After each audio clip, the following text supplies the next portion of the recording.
People are scanning your boarding pass for personal data right now, and that's just the beginning of what airlines aren't telling you. From secret death protocols at 10,000 feet to those mysterious chimes that flight attendants never explain. Today we're exposing 12 airline secrets they hope you never discover.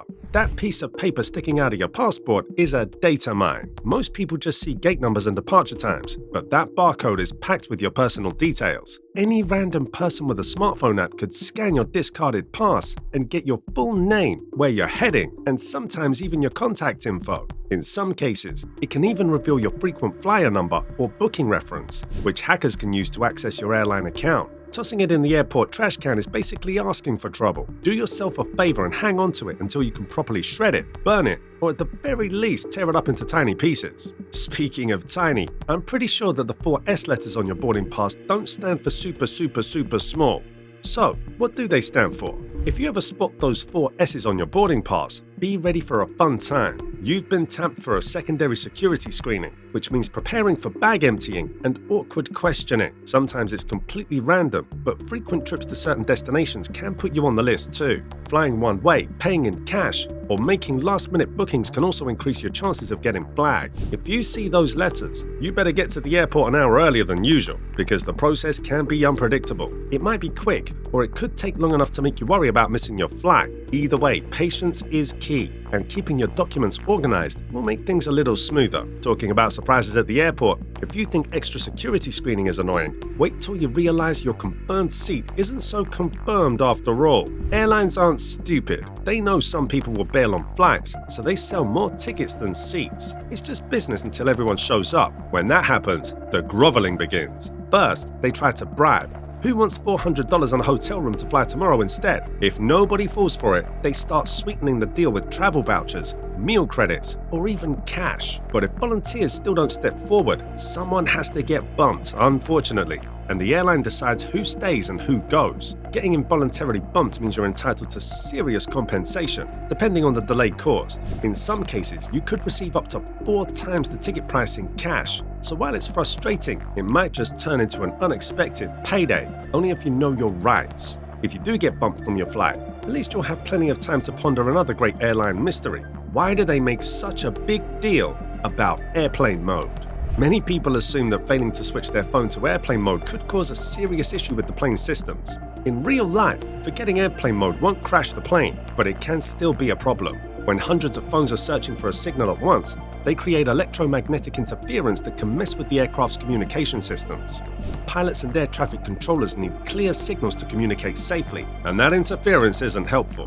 While modern planes are well shielded, constant static or buzzing in a pilot's headset is the last thing you want during a flight. So while your phone won't bring the plane down, those tiny holes in your airplane's window can, only if they disappear. But how? If you've ever looked closely at an airplane window, you may have noticed a tiny hole in the middle layer of the glass. This hole is there on purpose. Plane windows have 3 layers, and that hole helps balance air pressure between them. Without it, the outer layer could crack from the stress of changing altitude. So, that little hole is actually keeping the window and the passengers safe. That little hole in the window may be keeping you safe, but how safe you actually are is whispered by the pilot in those coded messages you often hear. During a flight, you might hear different chimes at various times, but most passengers don't know what they mean. These sounds are often coded messages for the crew. Some signal altitude changes, and others warn about turbulence ahead. There are even discreet chimes for emergencies that passengers never hear about. Next time you fly, listen closely. You might pick up on the secret language of the skies. Surprised by any of these flight secrets so far? We're only halfway through. Make sure to like and subscribe before we reveal even more hidden airline truths. The myth about planes dumping toilet waste mid-flight is total nonsense. Those airplane bathrooms use powerful vacuum systems that suck everything into sealed tanks in the plane's belly. After landing, ground crews drain these tanks. Sure, there have been rare cases when the system springs a leak during flight, creating what maintenance crews call blue ice because of the chemicals in the toilet mixture. But nobody's deliberately emptying waste into the sky above your neighborhood. Those tanks stay sealed until they're properly emptied on the ground, so you can quit worrying about mysterious blue projectiles from above. So, while you don't have to worry about things falling from the plane, there's one situation that makes all of us concerned: when your seatmate suddenly stops participating in the flight. It's the scenario nobody wants to think about, but airlines have protocols for when passengers check out permanently at 35,000 feet. When someone becomes unresponsive, crew members break out the emergency medical kit and perform CPR. If that fails, they've got a delicate situation on their hands. Ideally, they'll find an empty row to lay the deceased passenger down and cover them with a blanket. But on packed flights, the grim reality is the person might stay buckled right where they are until landing. Some carriers have body storage compartments, but most don't. Take that 2007 British Airways Delhi to London flight, when a passenger died and every seat was full. Crew members had no choice but to place the deceased in a business class seat, right next to living passengers who suddenly found themselves with a very quiet neighbor for the remaining hours. Speaking of things you really don't want to run out of mid-flight, let's talk about oxygen, because you're only getting 15 minutes of oxygen if you do. Do you know those airplane oxygen masks only provide about 15 minutes of air? Sounds scary at first glance. Most passengers panic when they hear this fact, imagining it's not nearly enough time during an emergency. The surprising truth is that 15 minutes is actually perfectly calculated. When masks drop, it means the cabin has lost pressure at high altitudes where the air is too thin to breathe. Pilots immediately begin a rapid emergency descent to bring the plane down to around 10,000 feet, where you can breathe normally without assistance. The entire descent takes approximately 10 to 15 minutes, which is exactly why your mask contains that specific amount of oxygen. If the oxygen mask timing didn't worry you, wait until you hear what's hidden in your in-flight coffee. Flight attendants have a secret they don't share with passengers. They never drink the tap water on planes, and for good reason.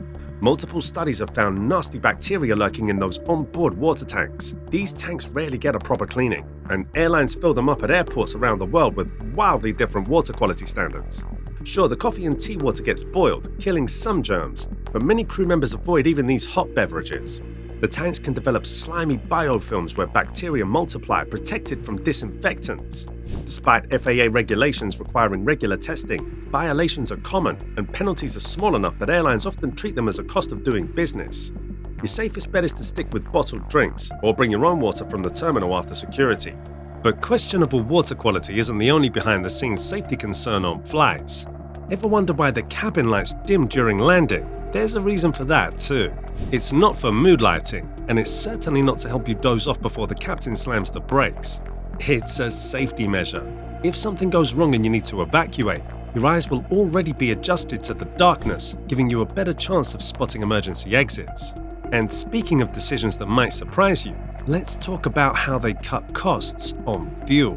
Carrying extra fuel means more weight, and more weight means burning more fuel, so they keep it tight. Airlines operate on a system that gets them from point A to point B with just enough fuel, plus a legally required reserve. Sounds fine, right? Until you realize that unexpected delays, bad weather, or reroutes could push those reserves to the edge. Pilots sometimes have to declare fuel emergencies and divert to other airports because there's not enough left in the tank. Do any of these flight secrets shock you? I want to hear about your wildest airline experience in the comments below.